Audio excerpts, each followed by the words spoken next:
하나님 말씀은 로마서 3장 9절부터 18절까지 말씀입니다. 같이 읽겠습니다. 그러면 어떠하냐? 우리는 나으냐? 결코 아니라. 유대인이나 헬라인이나 다 죄 아래 있다고 우리가 이미 선언하였느니라. 기록된 바 의인은 없나니 하나도 없으며 깨닫는 자도 없고 하나님을 찾는 자도 없고 다 치우쳐 함께 무익하게 되고 선을 행하는 자는 없나니 하나도 없도다. 그들의 목구멍은 열린 무덤이요 그 혀로는 속임을 일삼으며 그 입술에는 독사의 독이 있고 그 입에는 저주와 악독이 가득하고 그 발은 피 흘리는데 빠른지라. 파멸과 고생이 그 길에 있어 평강의 길을 알지 못하였고 그들의 눈앞에 하나님을 두려워함이 없느니라 함과 같으니라. 아멘. 네, 추수감사 주일입니다. 감사할 수밖에 없는 이유라는 제목으로 말씀을 나누겠습니다. 추수감사 주일은 유대인의 절기상으로 보면 초막절과 연결이 되어지는데 시기적으로는 맞지는 않습니다. 그러나 초막절이 가지고 있는 의미들 가운데에서 초막절이라고도 하고 또 장막절이라고도 하고 수장절이라고도 합니다. 수장절이라고 하는 것은 추수하여서 저장한다라는 의미에서 수장절이니까요. 그 의미에서 보면 우리 추수감사절하고 의미가 맞습니다. 그들이 초막절을 지킬 때에는 또 한 해의 그 모든 또 수확을 하고 하나님께 감사를 하는 것이지만은 그 절기상으로 보면 농사의 절기로 보면 그들의 새해이기도 합니다. 또 다른 농사를 짓는 시작이죠. 우리들도 추수감사 주일을 지킬 이 즈음이 되면 지금 저희들이 농사를 짓지 않으니까 그렇지만은 과거에만 해도 보리 농사 짓고 밀 농사 지으면 지금 그 보리 농사 밀 농사를 시작할 때가 지금이니까 사실 절기상으로 보면 어느 측면에서 보면 연결이 되어져 있기도 합니다. 한 해 동안 하나님이 여러분의 삶 가운데에 또 가정과 직장과 일터와 사업장에 주신 복이 많죠. 그것을 감사하면서 또 내년에 더욱더 하나님 앞에 감사할 많은 것들을 기대하고 또 하나님 앞에 헌신을 결단하는 시간이 또 오늘 이 시간이기도 합니다. 뿐만 아니라 우리의 영혼의 문제, 우리 여러분들의 믿음의 성장과 성숙에 대해서도 우리가 한번 이 시간 돌아보면 참 좋을 것 같아요. 여러분들은 올 시작할 때보다 지금 여러분들이 많이 성장한 줄 믿습니다. 믿음이 많이 성장해 계세요. 왜냐하면 성령께서 여러분 안에 내주하고 계시고 주님이 여러분과 함께 계시기 때문에 여러분들이 인지하든 못하든 간에 여러분은 이미 성장하고 계시고 또 여러분의 생각, 또 삶의 태도 이런 모든 부분들까지도 여러분들이 아마 많이 성장해 계실 겁니다. 예수님을 알기 시작했을 때와 또 지금 비교해 보면 엄청나게 많이 성장해 있는 것이죠. 그러면 오늘 이 시간에는 우리에게 주신 일상의 복도 있지만은 믿음의 복에 대해서도 감사하고 또 내년에는 어떻게 주님 앞에 내가 살아가야 되는지에 대해서 한번 묵상하는 시간이 오늘 이 시간이 되리라고 믿습니다.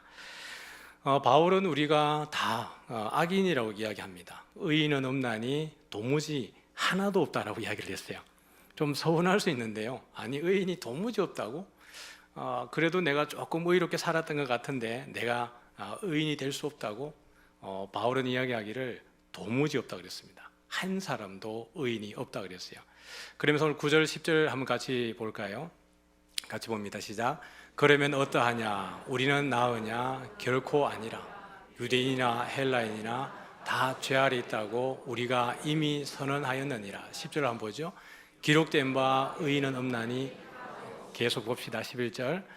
깨닫는 자도 없고 하나님을 찾는 자도 없고 다 치우쳐 함께 무익하게 되고 선을 행하는 자는 없나니 하나도 없도다. 네. 아담이 죄를 지은 이후로부터 사람은 태어나는 순간부터 악합니다. 왜냐하면 하나님과의 관계가 단절되어져 있기 때문에 그렇습니다. 참된 지혜는 하나님으로부터 오는 것이거든요. 그러니까 하나님하고의 관계가 계속해서 연결이 되어져 있을 때는 그들이 생각하는 모든 것이 하나님과의 소통하는 가운데 있기 때문에 그 무엇도 선합니다. 하나님이 말씀하시면 아멘이라고 이야기하고 그들이 말씀할 때 하나님이 들으시니까요. 근데 지혜의 그 시작이 되시는 하나님과의 관계가 탁 끊어져 버리니까 사람에게서 나가는 것 자체가 선할 수가 없는 거예요. 그 자체로 선하지 않게 되어지는 것입니다. 그로 인하여서 하나님이 노아의 때에 홍수를 일으키게 되는데 그때 하나님의 말씀이 이러하죠. 우리 창세기 6장 5절과 6절입니다. 같이 한번 볼까요? 시작. 여호와께서 사람의 죄악이 세상에 가득함과 그의 마음으로 생각하는 모든 계획이 항상 악할 뿐임을 보시고 땅 위에 사람 지어졌음을 한탄하사 마음에 근심하시고. 어쩌면 그들이 하나님의 마음에 합하게 살기 위해서 많이 애를 썼다고 할 수 있겠죠. 그러나 하나님하고의 교제가 끊어져 버렸는데, 하나님의 본심을 알 수가 없는데 어떻게 하나님의 마음에 합당하게 행동을 할 수 있겠어요? 그죠? 그들이 하나님께 영광을 돌리겠다고 결단하고 계획하는 모든 것이 자기들 입장에서는 너무나 선하고 좋아 보이는 것이지만 하나님 보실 때에는 하나도 마음에 드는 것이 없는 거예요. 자녀들이 어떻게 보면 부모 마음에 들게 하겠다고 열심히 했는데 부모님 마음에 하나도 안 드는 것이 있는 것처럼 말입니다. 그러니 사람의 마음에 경영하는, 계획하는 것이 항상 악하다라고 이야기를 했어요. 노아가 방주에서 나오고 난 이후에 하나님 앞에 감사하면서 제단을 쌓고 번제를 올려드렸죠. 그때 하나님이 이제 더 이상은 내가 물로 이 세상을 심판하지 않겠다라고 하시면서 그때에도 동일하게 하신 메시지가 있죠. 우리 8장을 한번 보겠습니다. 8장 21절인데요. 같이 읽어보죠. 여호와께서 그 향기를 받으시고 그 중심에 이르시되 내가 다시는 사람으로 말미암아 땅을 저주하지 아니하리니 이는 사람의 마음이 계획하는 어려서부터 악함이라. 내가 전에 행한 것 같이 모든 생물을 다시 멸하지 아니하리니. 그러니 사람의 생각하는 것이 어려서부터 악하다라고 이야기합니다. 그러니 하나님께서 다시는 내가 이같이 심판하지 않겠다라고 하셨어요. 그러면서 바울의 그 진술을 통해서 보면 하나님이 모든 것들을 다 죄 아래에 가두어 두셨다라고 이야기를 했습니다. 갈라디아서 3장 22절을 한번 봅니다. 시작. 그러나 성경이 모든 것을 죄 아래에 가두었으니 이는 예수 그리스도를 믿음으로 말미암는 약속을 믿는 자들에게 주려 함이라. 그러니 여러분, 그 하나님의 경영하심이 얼마나 놀라운지를 알아요. 바울은 그가 유대교에 있을 때 누구보다 율법에 좀 능한 자였고 율법을 지키는 것으로 하면 흠이 없는 자다, 완전한 자라고 할 만큼 율법에 능한 자였습니다. 그러니 모세의 글들에 대해서, 시편과 다윗의 글들에 대해서 구약을 거의 꿰고 있었다고 말할 수 있겠죠. 근데 그가 예수님을 믿기 전에는 예수님에 대해서 나무에 달려서 죽었으니까 저주받은 자라고 이야기를 했죠. 그러니까 여전히 율법 안에서 바울은 자신 스스로가 아주 의로운 사람이었습니다. 근데 예수님을 만나고 보니까 그것이 아니었어요. 하나님의 놀라운 경영을 그가 예수님을 만나고 난 이후에 깨닫게 되어지는 것입니다. 모든 것이 아담 이후로 모든 사람이 죄 가운데 있었는데 하나님은 의도적으로 모든 것을 죄 가운데에 가두어 두셨다라고 이야기하고 있습니다. 그러면 유대인들에게 율법이라고 하는 것은 죄가 무엇이냐를 깨닫게 하는 것이기도 하고 하나님의 의를 이루기 위한 수단이기도 하는 것이에요. 사람이 옳고 그름에 대해서 판단하는 기준이 율법이잖아요. 그러면 율법이 없는 사람들에게 판단의 기준은 뭐라 그랬어요? 양심이라 그랬습니다. 그러니 모든 사람들이 이 죄 가운데부터 자유한 사람이 아무도 없는 거예요. 왜냐하면 양심을 가진 사람들도 자신의 죄를 아니까요. 그런데 하나님이 의도적으로 이 모든 것을 죄 아래 가두어 두신 것은 누구를 통해서 구원하시기 위함입니까? 예수 그리스도를 믿는 믿음으로 말미암아 그 자녀들에게 주시기 위해서 의도적으로 죄 가운데 두신 거예요. 그러니 여러분, 바울 입장에서 보면 이게 놀라운 일이죠. 지금까지 자신이 자랑했던 율법, 자신의 의의 기준이 되었던 율법조차도 그것이 죄라는 것입니다. 그 가운데에서 사람들을 구원하고 자유하고 해방해 주는 것은 오직 예수 그리스도밖에 없다는 것을 바울이 알게 된 거예요. 그러니 여러분, 그 바울이 갖는 구원의 감격이라고 하는 것이 얼마나 놀라운 것이었을까요? 그러면서 오늘 인간의 실존에 대해서 그렇게 이야기한 거예요. 10절부터 우리가 읽었지만은, 10절부터 12절까지 읽었지만은, 의인은 없나니 어떻게 해요? 하나도 도대체가 없대요. 근데 이것은 여러분, 바울의 진술이 아니에요. 바울이 기록되었으되라고 이야기하면서 시편에 있는 여러 구절들을 인용해가지고 13절부터 18절까지를 구성을 하고 있거든요. 그런데 이 의인은 없나니 하나도 없다라고 했던 것을 우리 시편 14편을 한번 볼까요? 14편 1절부터 3절까지를 한번 보겠습니다. 시작. 어리석은 자는 그 마음에 이르기를 하나님이 없다 하는도다. 그들은 부패하고 그 행실이 가증하니 선을 행하는 자가 없도다.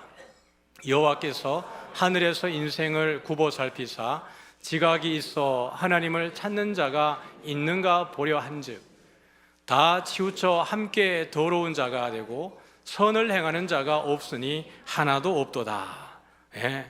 2절 한번 볼까요? 여호와께서 하늘에서 인생을 어떻게 보신다고요? 굽어 살피사.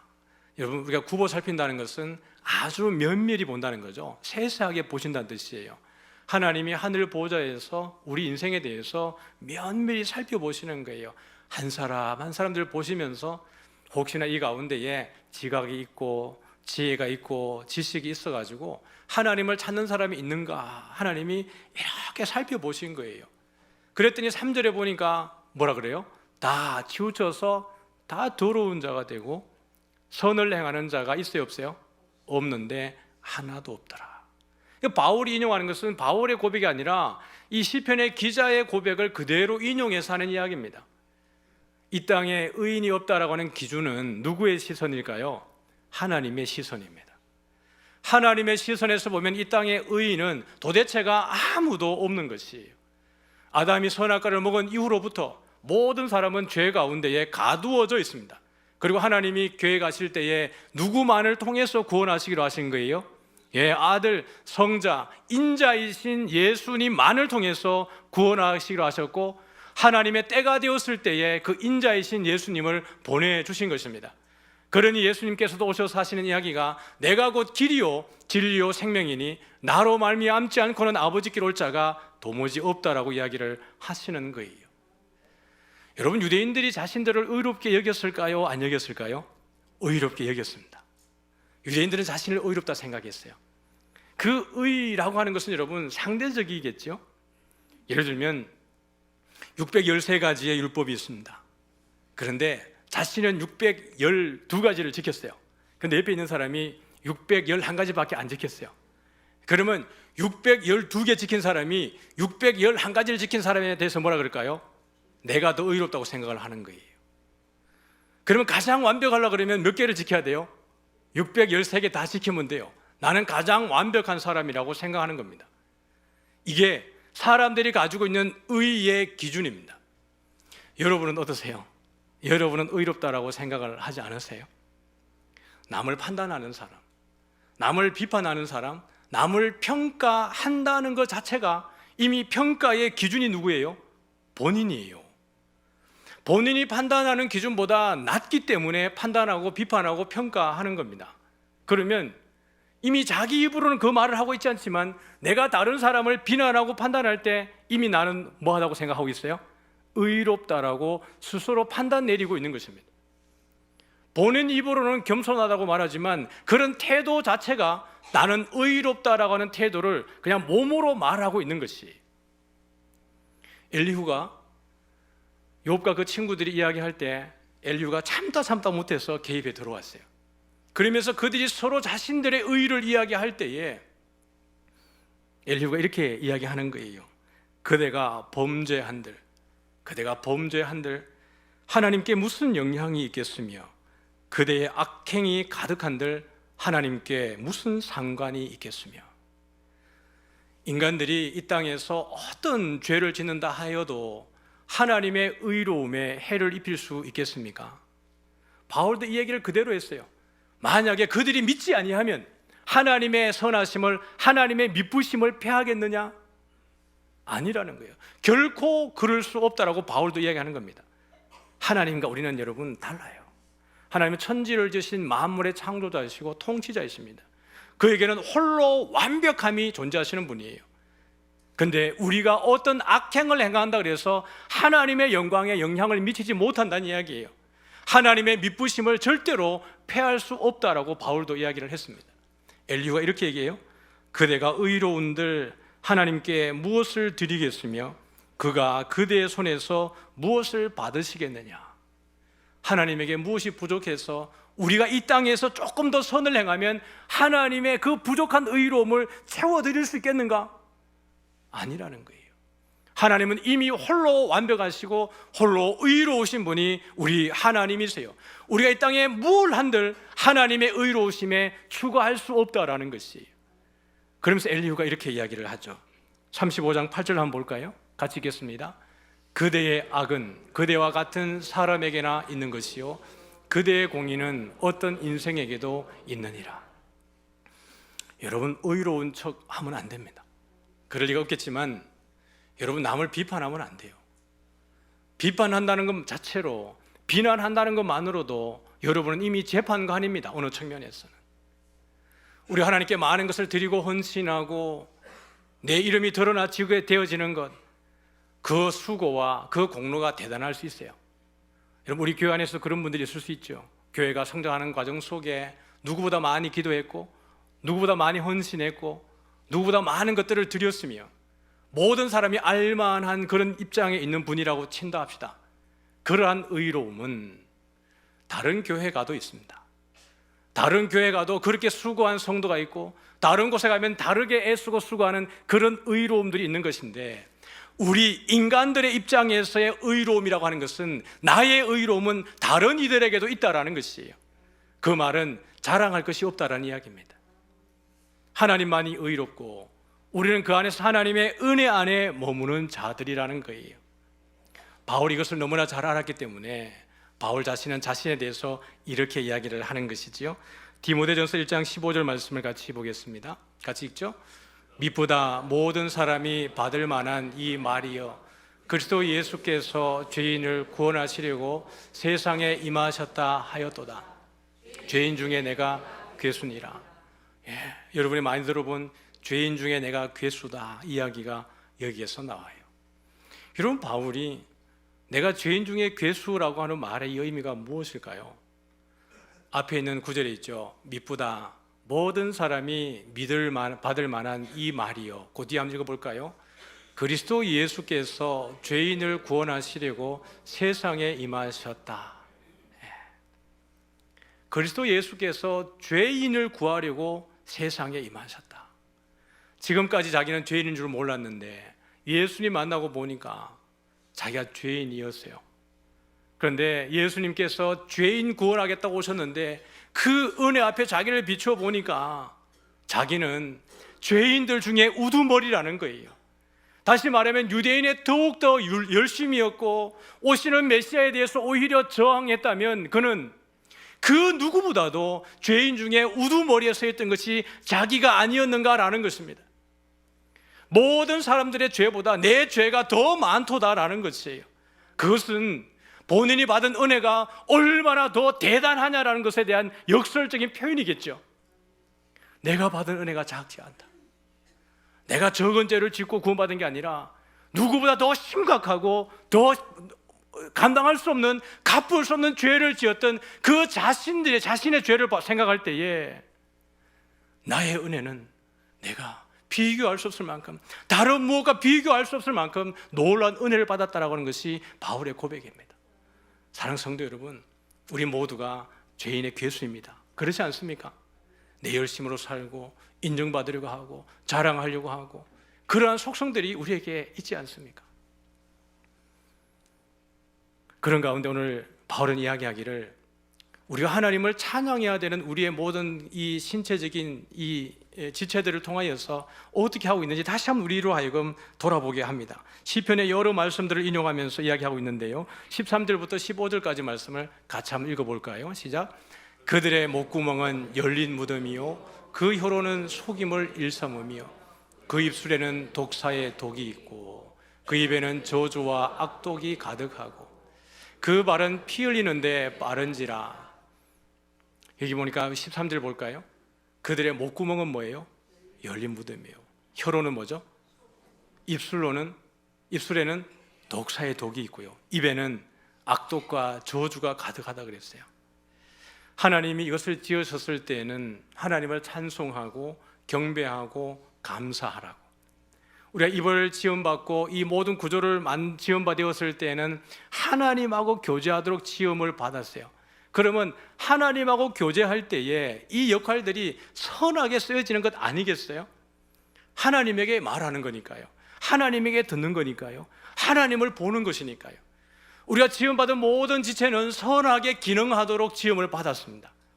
죄가 들어와서 이것이 흠결이 생겨지게 된 것이에요. 그 가운데 여러분 오늘 보니까 입술에는 뭐가 있습니까? 독사의 독이 있다 그랬어요.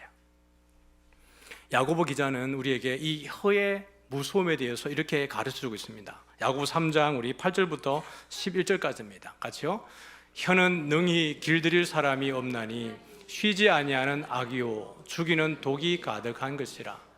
이것으로 우리가 주 아버지를 찬송하고 또 이것으로 하나님의 형상대로 칭을 받은 사람을 저주하나니 한 입에서 찬송과 저주가 나오는도다. 내 형제들아, 이것이 마땅하지 아니하니라. 샘이 한 구멍으로 어찌 단물과 쓴물을 내겠느냐. 혀는 능히 길들일 사람이 없다 그랬어요. 쉬지 아니하는 악이요 죽이는 독이 가득한 것이라. 하나님이 우리를 이걸 지으셨을 때는 하나님을 찬송하라고 지었는데, 우리가 눈을 들어서 하나님의 이름을 부를 때, 여러분 이 가운데에도요 주님 이름 부르면서 욕하는 분 계세요? 주님 찬송하면서 막 저주를 쏟아붓는 분 계세요? 우리가 주님 생각하고 하나님을 바라볼 때는 모두가 우리의 눈이 선하고 우리의 귀가 예민하고 우리의 입이 하나님을 마음껏 경배하고 찬송하는 거예요. 그런데 이 시선이 하나님을 향하지 않고 우리 옆에 있는 형제와 자매에게 시선을 향할 때에 이 말의 언어의 표현이 달라져야 되는 것인데, 영광과 존귀를 올려드리는 것이 여전히 내 주변의 형제와 자매들에게 격려하고 칭찬하고 위로하고 그렇게 해야 될 것인데, 이 시선이 하나님을 향하다가 사람을 향하는 순간에 다른 사람을 판단하고 비판하고 저주하고 비난하는 것으로 바뀐다면 어떻게 한 입으로 두 가지를 하느냐라는 것입니다. 형제들아, 이것이 합당하지 않다라고 이야기를 하는 것입니다. 어떻게 샘에서 단물과 쓴물이 함께 나올 수 있느냐라는 것이에요. 어릴 때 샘의 우물가에 가보면 맑은 물이 이렇게 나와요. 맑은 물이 계속 나오지, 한 번은 맑은 물 나오고 한 번은 검은 물 나오고 이런 우물은 없어요. 그죠? 하나님이 우리의 입을 지으셨을 때에는 이 입을 통하여서 하나님을 찬송하고 그 찬송하는 입이 형제들을 위로하고 세워서 함께 하나님의 나라를 든든히 세워가기 위해서 우리에게 이 입을 주시고 우리의 지체를 준 줄 믿으시길 바랍니다. 그러므로 여러분, 우리가 이번에 큰 어려움을 겪었지만은 이런 일들을 통하여서 우리가 해야 되는 일들은 서로 위로하고 격려하고 인정하고 품어주는 것입니다. 그렇게 할 때 하나님께서 이삭교회 가운데 더 큰 복을 줄 믿습니다. 은사 목사님이 제게 가르쳐준 게 있죠. 늘 하시는 이야기가 그것이었습니다. 내 눈으로 보지 않은 것, 내 귀로 듣지 않는 것은 내가 믿지 않는다라고 하셨어요. 주변에 불편한 이야기들이 들려질 때 목사님 늘 하시는 이야기였습니다. 거기까지. 제가 보고할 때조차도 목사님은 거기까지였습니다. 더 이상 판단하지 않고 판단 보류입니다. 뭐 할 때까지? 직접 듣기까지, 직접 그것을 확인할 때까지 말입니다. 저 또한 마찬가지인 것입니다. 누군가가 저에게, 교육자들도 마찬가지고, 누군가도 저에게 이야기할 때 목사님과 누가 얘기한지 알아요? 그러면 제가 얘기하지 말라 그래요. 거기까지입니다. 얘기하지 마세요. 누군지를 알아버리는 순간 저에게 하나의 고정관념이 들어오기 때문에 그렇습니다. 누가 그런 말을 했다고? 그러면 이미 저 안에 때로는 섭섭한 마음이 들 수도 있고 어떤 판단이 저 안에 생겨지기 때문에 거기까지입니다. 얘기하지 마세요. 듣지 않습니다. 그것은 당회에서도 그렇게 했고 교육자들에게도 그랬고 다른 성도들에게도 마찬가지인 것입니다. 여러분, 카드라라고 하는 것이 불편한 내용들을 다른 성도들에게 전달할 때 얼마나 교회가 위험에 빠지는지를 아세요? 그런 말들은 우리에게 선하지 않습니다. 항상 우리가 서로 위로하고 세워주고 보듬어주고 그리스도에게로 인도하기 위해서, 복음으로 그들을 세우기 위해서 우리의 입이 써야 될 줄 믿습니다. 서유리문답 1문에는 이렇게 되어 있죠. 서유리문답 1문에 사람의 제일 되는 목적이 무엇인가? 라고 질문합니다. 거기에 대한 답은 하나님을 영화롭게 하는 것과 그를 영원히 즐거워하는 것이다 라고 되어져 있습니다. 하나님을 영화롭게 하는 것. 여러분, 우리의 의로움이라고 하는 것은 우리들끼리의 그냥 자랑일 뿐이에요. 하나님 보실 때는 세상의 모든 사람이 악하고 선한 사람이 하나도 없다라는 것입니다. 우리가 이 내용을 인지하게 되어질 때 우리는 추수감사주의를 통하여서 우리의 한 해, 우리의 영적인 결산을 해보는 것입니다. 내 가정에, 내 사업장에, 내 직장에 하나님이 이미 주신 복이 많지만은 내가 영적으로 내가 거둔 열매는 얼마나 되는가인 것입니다. 여러분 성장하셨지만은 여러분이 연초에 꿈꾸고 기도했던, 결단했던 그만큼을 수확을 하셨습니까? 농사를 지어보면 농부가 원하는 만큼 수확하는 농부는 없습니다. 항상 부족해요. 그러나 그 농부는 절망하지 않습니다. 왜냐하면 뭐가 있기 때문에 그렇습니까? 내년이 있기 때문에 그렇습니다. 더 많은 씨앗을 준비했다가 내년을 준비하는 것이 농부인 것이거든요. 우리가 이 추수감사주를 맞이하면서 때로는 여러분의 물질적인 복이나 자녀나 일상의 복 가운데에서도 혹이라도 올해 어려움이 있었다면 낙심하지 마시고 내년을 하나님 앞에 기대하고, 우리가 영적으로도 마찬가지입니다. 올해 내가 더 많이 섬기지 못하고 헌신하지 못하고 어쩌면 내 자신이 드러나는 것에 대해서 인정받지 못할 때 섭섭함이 있고 그렇게 했던 부분이 있다 할지라도 내년을 바라볼 때에는 더 하나님께 영광 올려드리는 주만 바라보는 우리 모두가 되어지기를 주님의 이름으로 축복합니다. 우리 다 같이 일어나셔서 우리 찬양하겠습니다. 우리 주 하나님 찬양.